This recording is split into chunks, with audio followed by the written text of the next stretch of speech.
Имаме 4 простички стъпки. Почувствай, представи си, направи и сподели. Нека просто започнем като почувстваме. Какво се опитвате да разрешите? Проблема беше, че Сунил Бай обича да върши много работа, но все трябва да тича напред-назад. Сунил Бай трябваше да ходи навсякъде. Тогава си казваме, какво правим след като разберем?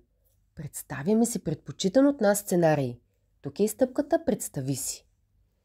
И слушаме взаимно идеите си, за да можем да предложим по-добро решение. Първо на Арт му хрумна идеята, че може да направим колан и да я направим яки. Говорихме, че ще направим много джобове.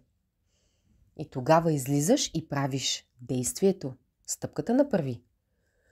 Първо илюстрирахме как ще изглежда коланата. Изрязахме ръкавите, зашихме, после изрязвахме, шихме само от 3 страни, така стана джоб. И после го споделяш. Мисля, че едно от ключовите неща, които научихме, е, че не споделяме. Че не споделяме достатъчно в образованието. Говорихме с Сунил Бай, защо направихме якито за него. Как ще му бъде полезно. Казахме му, че не може да губи времето или енергията си.